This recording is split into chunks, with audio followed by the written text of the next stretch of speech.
Hello students, आज हम लोग टोटल इंटरनल रिफ्लेक्शन के एप्लीकेशन के बारे में डिस्कस करेंगे। तो इसका हम लोग 3 एप्लीकेशन यहाँ पे लिखे हुए हैं और ये तीनों एप्लीकेशन को यहाँ पे डिस्कस करना है। तो हम लोग का है क्या है, application of total internal reflection. इसका अर्थ होता है कि पूर्ण आंतरिक परावर्तन के अनुप्रयोग। तो पूर्ण आंतरिक परावर्तन का ऐसे बहुत सारे अनुप्रयोग है, जिसमें से हम 3 आपको यहाँ पे आज डिस्कस करेंगे। तो पहला इसका अनुप्रयोग है द ब्रिलियंस ऑफ डायमंड। इसका अर्थ होता है हीरा का चमकना। हीरा जो है क्यों चमकता है, इसके बारे में हम लोग डिस्कस करेंगे। फिर दूसरा एप्लीकेशन है इसका मिरेज। तो मिरेज को हम लोग क्या कहते हैं, मरीचिका कहते हैं। ये क्या होता है, लाइट इल्यूजन कहलाता है, यानी प्रकाशीय एक भ्रम होता है। ठीक है, तो इसके बारे में हम लोग डिस्कस करेंगे। और तीसरा हम लोग को पढ़ना है ऑप्टिकल फाइबर के बारे में। ऑप्टिकल फाइबर को हम लोग हिंदी में प्रकाश की तंतु कहा जाता है। ठीक है, तो पहला हम लोग का क्या है, पहला हम लोग का है द ब्रिलियंस ऑफ डायमंड, यानी हीरा क्यों चमकता है। तो इसके बारे में हम लोग को यहाँ पे डिस्कस करना है। तो हीरा जो होता है ना, पूर्ण आंतरिक परावर्तन के कारण चमकता है। हम लोगों को डिस्कस करना है ब्रिलियंस ऑफ डायमंड, यानी हीरा क्यों चमकता है। तो हीरा प्रकाश के पूर्ण आंतरिक परावर्तन के कारण क्या होता है, चमकता है। एक्चुअली होता है क्या है कि जो हीरा होता है, ठीक है, हीरे का इंटरनल स्ट्रक्चर बहुत ही क्या होता है, कॉम्प्लेक्स होता है। यानी हीरा को अगर ध्यान से आप देखिएगा तो उसका इंटरनल पोर्शन बहुत ही क्या होता है, एक दूसरे से क्लोज होता है या कॉम्प्लेक्स होता है। इससे होता है क्या है कि जब इसमें प्रकाश पड़ता है तो प्रकाश जो होता है वो क्या होता है, एयर से यानी हवा से, ठीक है ना, और हीरा के अंदर नहीं जा पाता है।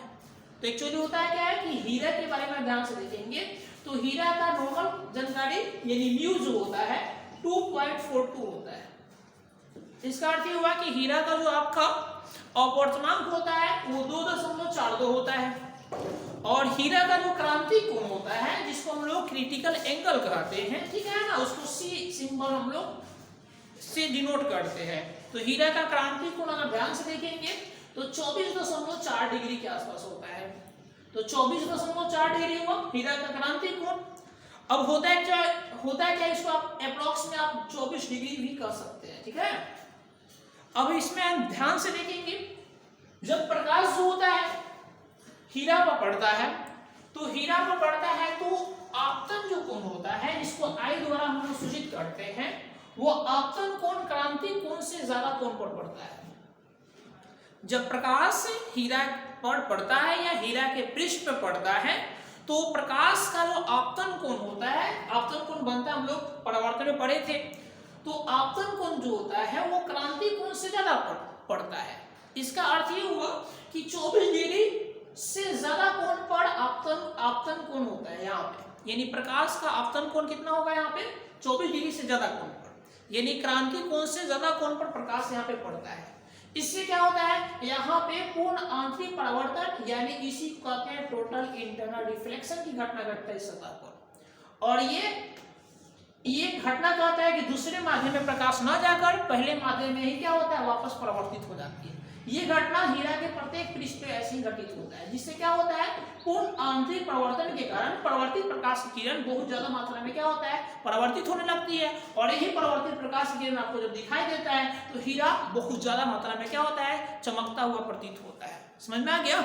इसीलिए क्वेश्चन आता है ऑब्जेक्टिव में कि हीरा क्यों चमकता है, तो आप हमेशा याद रखिएगा, प्रकाश के पूर्ण आंतरिक परावर्तन के कारण क्या होता है, हीरा चमकता हुआ प्रतीत होता है। समझ में आ गया। अब हम लोग क्या करेंगे, दूसरा टॉपिक है हम लोग का मिरेज। मिरेज क्या होता है, तो मिरेज को हम लोग हिंदी में मरीचिका कहते हैं। ये एक प्रकाशीय क्या है, इल्यूजन है। मिरेज क्या है, एक प्रकाशीय इल्यूजन है। यानी आप ध्यान से देखिएगा तो रेगिस्तान साइड में जाइएगा गर्मी के दिनों में, ठीक है, तो किसी पेड़ को देखिएगा तो पेड़ एक ऐसे दिखता हुआ प्रतीत होता है कि वो मानिए पेड़ किसी नदी या तालाब के किनारे स्थित हो। समझ गए। तो इसी भ्रम को ही हम लोग क्या कहते हैं, मरीचिका कहते हैं। वास्तव में वहां जाने के बाद पेड़ रहता है, परंतु नदी नहीं रहेगा, तालाब नहीं रहेगा। तो ये प्रकाशीय क्या होता है, घटना है, और ये भी घटना जो होता है प्रकाश के पूर्ण आंतरिक परिवर्तन पे ही घटित होता है, यानी टोटल इंटरनल रिफ्लेक्शन पे ही मरीचिका का जो घटना होता है वो घटित होता है। इसमें एक्चुअली होता क्या है, हम इसके बारे में हम डिस्कस करेंगे। मरीचिका होता है क्या है, जैसे मान लीजिए कि हम जब गर्मी के दिन को दिन में देखिएगा, तो गर्मी के दिन में जो होता है पूरे वातावरण जो होता है, पृथ्वी के जो नियरेस्ट जो सतह होता है ज्यादा हॉट होता है, ज्यादा गर्म होता है, तो हवा का दो लेयर हो जाता है, एक गर्म हवा का लेयर हो जाता है, एक ठंडा हवा का लेयर होता है, समझ गए। तो एक्चुअली होता है क्या है कि जो पृथ्वी पर कोई भी वस्तु होता है, तो पृथ्वी के समीप वाला जो हवा होता है गर्मी के दिन में, वो दिन के समय में गर्मी के कारण ज्यादा गर्म हो जाता है, समझ में आ गया। यानी हम ये बोल रहे हैं कि पृथ्वी के समीप, समझ गए, गर्मी के दिनों में क्या होता है, धूप के कारण नीचे वाला पूरा गर्म हो जाता है सतह, इसीलिए नीचे वाला के आसपास के एरिया क्या होता है, ज्यादा हॉट हो जाता है, और जो इस पृथ्वी से ऊपर वाला जो हवा होता है, ठीक है ना, वो सब हवा जो होता है वो कोल्ड होता है, इसके सापेक्ष नीचे वाला हवा से के सापेक्ष ऊपर वाला जो हवा हो जाता है वो क्या होता है, ठंडा होता है। सर्टेन कंडीशन है, पूरे गर्मी के दिन पे बता रहे हैं, ओके। अब होता है क्या, मान लीजिए कि ऊपर हवा ठंडा हुआ, जो पृथ्वी से सटा हुआ जो हवा या पृथ्वी के आसपास जो हवा होता है वो ज्यादा गर्म होता है, तो गर्म हवा का घनत्व कम होता है, यानी गर्म हवा का डेंसिटी क्या होता है, बहुत ही कम होता है। तो गर्म हवा का डेंसिटी कम होता है, कम होने से क्या होता है, ये विरल माध्यम का काम करने लगता है, यानी रेयर मीडियम, और ठंडा हवा का घनत्व या अपवर्तनांक ज्यादा होता है, इसीलिए ऊपर वाला सघन माध्यम बन जाता है। क्या बन जाता है, सघन माध्यम। तो यहाँ भी दो माध्यम हो गया। यहाँ पे एक्चुअली होता क्या है कि मान लीजिए सपोज दैट, ठीक है, यहाँ पे मान लीजिए कि यहाँ पे रेगिस्तान साइड में आप जाइएगा, तो रेगिस्तान साइड में क्या होता है, वहां पे बालू वगैरह ज्यादा रहता है, रेत वगैरह ज्यादा होता है, तो रेत ज्यादा होने से क्या होता है, वो जल्दी दिन के समय में गर्म हो जाता है सतह, इसीलिए इस्तेमाल है कि हमारी ये पृथ्वी हो गया, और हमारा ये क्या है, एक छोटा सा पेड़ है, मान लीजिए सपोज दैट कोई वृक्ष का पेड़ है, और इसको आप देख रहे हैं सपोज दैट,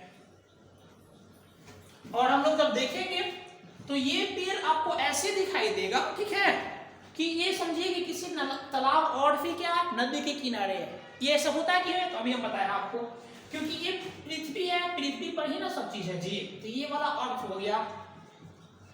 अब यहाँ पे अर्थ है कि यहाँ बहुत सारे क्या होगा, हवा का ऐसे ऐसे लेयर होगा, ठीक है, और रेगिस्तान साइड में जो होता है बालू की मात्रा ज्यादा होता है, रेत की मात्रा ज्यादा होता है, तो दिन के समय में ना ध्यान दीजिएगा, गर्मी ज्यादा होता है तो बालू ज्यादा गर्म हो जाता है, रात के समय में ठंडा होता है तो ज्यादा ठंडा हो जाता है बालू, यानी ज्यादा गर्मी पर ज्यादा गर्म हो जाएगा, ठंडा पर ज्यादा ठंडा हो जाता है। तो रेत का ये क्या होता है, गुण होता है, प्रॉपर्टी होता है। तो यहाँ दिन में पृथ्वी के आसपास की हवा गर्म होता है, क्योंकि सतह के करीब हवा होता है, तो ये सब नीचे वाला रेयर मीडियम हो जाता है, यानी इसको विरल माध्यम कह सकते हैं। ऊपर वाला स्वभाव होता है वो सघन माध्यम हो जाता है, यानी इसको डेंसर मीडियम कह सकते हैं आप, ठीक है। जब प्रकाश जो होता है ये पेड़ के सबसे टॉप पोर्शन से आएगा, अगर प्रकाश तो पूरे सतह से आएगा A to Z, तो प्रकाश जो होता है टॉप पोर्शन से आता है, तो सघन से विरल में आएगा, तो प्रत्येक सतह पर अपवर्तन की घटना घटेगा यहाँ पे, तो यहाँ भी अपवर्तन की घटना घटेगा, तो हमेशा क्या होगा, अभिलंब से दूर हट जाएगा, कि यहाँ भी अपवर्तन की घटना घटेगा, अभिलंब यानी नॉर्मल से दूर भाग जाएगा यहाँ पे, फिर ऐसे ही प्रत्येक सतह पर नीचे घटना घटेगा, तो सघन से विरल में आएगा, प्रत्येक हवा के लेयर पर क्या होगा, अपवर्तन की घटना घटेगा, अपवर्तन की घटना के कारण प्रकाश जो होता है अभिलंब से दूर जाएगा, और एक ऐसा घटना घटेगा सतह पर जहां पे पूर्ण आंतरिक परिवर्तन की घटना घट जाएगा। तो मान लीजिए ये वाला सतह पर पूर्णांतिक परिवर्तन की घटना घटेगा, तो प्रकाश यहाँ से परिवर्तित होकर नीचे वाले माध्यम में न आकर फिर ऊपर वाला माध्यम में वापस चल जाती है, और यहाँ पे आपका आंख रहेगा, ठीक है। इसको जब आप देखेंगे ना, तो ये पीछे क्यों मिलाएंगे, तो यही पेड़ आपको ऐसा प्रतीत होगा, ठीक है। तो आपको ओरिजिनल जो पेड़ है, ठीक है, ओरिजिनल पेड़ आपका कौन है, ये है, तो ये पेड़ आपको नहीं दिखाई देगा, ये दिखाई देगा उल्टा, और उल्टा दिखाने से आभास होता है कि ये पेड़ किसी नदी या तालाब के किनारे ही है। समझ में आया? इसी घटना को हम लोग क्या कहते हैं, मिरेज कहते हैं या मरीचिका कहते हैं। ये प्रकाश के पूर्ण आंतरिक परावर्तन के कारण ही घटित होता है। समझ में आया? और यही ये घटना घटता है। अब हम लोग का तीसरा टॉपिक है ऑप्टिकल फाइबर। ऑप्टिकल फाइबर भी प्रकाश के पूर्ण आंतरिक परावर्तन पर ही आधारित होती है। समझ में आ गया? ऑप्टिकल फाइबर भी प्रकाश के पूर्ण आंतरिक परावर्तन पर ही आधारित होती है। एक्चुअली होता क्या है, तो शुभवारा का फूल जो देखे होंगे, ठीक है, जैसे ऐसे टाइप का एक फूल होता है, मान लीजिए जो मार्केट में मिलता है, ऐसे रहेगा, यहाँ पे सोर्स ऑफ लाइट रहेगा, प्रकाश का स्रोत रहेगा, ओके, और यहां से बहुत पतला पतला पतला पतला तंतु होता है, ऐसे ऐसे ऐसे ऐसे क्या होता है, पतला पतला पतला पतला तंतु मिलेगा। अब ध्यान से देखेंगे, ऐसा तंतु होता है कि इसके अंदर से लाइट जाता है, ठीक है, और ये लाइट अंदर परावर्तन की घटना करता है, या बार बार पूर्ण आंतरिक परावर्तन की घटना करता है, और प्रकाश यहाँ से निकलेगा, ये टॉप पोर्शन से, और ये टॉप पोर्शन से प्रकाश निकलता है, तो इसको देखने में बहुत बढ़िया लगता है। इसको ऐसे मतलब इकट्ठा करके फिर छोड़िएगा ना, तो बहुत बढ़िया से आपको देखने में लगता है। तो ये जो होता है, ये सब फाइबर का होता है। तो प्रकाशीय तंतु यही होता है, इसमें से एक हम लोग क्या करेंगे, बाहर निकालेंगे, तो आपका फिगर इसके अंदर ऐसे बनता है, ऐसे और ऐसे, ओके, और यहाँ पे ऐसे और ऐसे फिगर बनता है। अब ध्यान से देखेंगे, ये आपका एक प्रकाशीय तंतु है, इसके अंदर होता है क्या है, तो इसमें दो लेयर होता है प्रकाशीय तंतु में, ऐसे और ऐसे दो लेयर होता है। तो इसका अंदर वाला जो लेयर होता है, ठीक है, अंदर वाला लेयर हाई म्यू होता है। हाई म्यू का अर्थ हुआ कि अधिक अपूर्णांक का लेयर अंदर वाला होता है, और जो ऊपर वाला लेयर होता है, जो ऊपर से क्या होता है, लो लेयर होता है, जो कवर होता है, ठीक है, उसका लो अपूर्णांक होता है। यानी म्यू का मान कम होता है ऊपर वाला लेयर का तंतु में, और तंतु के अंदर वाला जो लेयर होता है, म्यू का मान क्या होता है, ज्यादा होता है। प्रकाश जो होता है किसी एक छोर से एंट्री करता है, दूसरे छोर से बाहर निकल जाता है। समझ गए? तो प्रकाश, मान लीजिए यहाँ से प्रकाश एंट्री किया, और एंट्री करने के बाद यहाँ पे ऐसे काला लेयर पर पड़ेगा, तो इस लेयर पर भी पूर्ण आंतरिक परावर्तन की घटना घटेगा। फिर प्रकाश यहाँ से डाइवर्ट होकर इस पर आएगा, यहाँ भी पूर्ण आंतरिक परिवर्तन की घटना घटेगा। फिर यहाँ से डाइवर्ट होकर यहाँ जाएगा, यहाँ भी पूर्ण आंतरिक परिवर्तन की घटना घटेगा। फिर ये प्रोसेस स्वयं चलते रहता है, और फाइनली जो होता है, प्रकाश दूसरे छोर से बाहर निकल जाता है।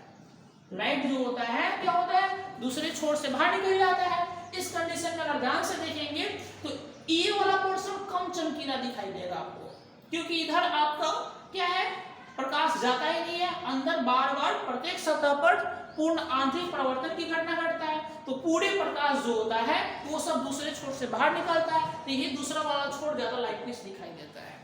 समझ में आ गया? यही आपको प्रकाशीय तंतु हुआ। प्रकाशीय तंतु हो, चाहे फिर मरीचिका हो या फिर हीरा चमकता हो, ये सब का सब समझ गए, प्रकाश के पूर्ण आंतरिक सिद्धांत पे ही काम करता है। समझ में आ गया? आज के लिए हम लोग इतना ही करते हैं, ठीक है।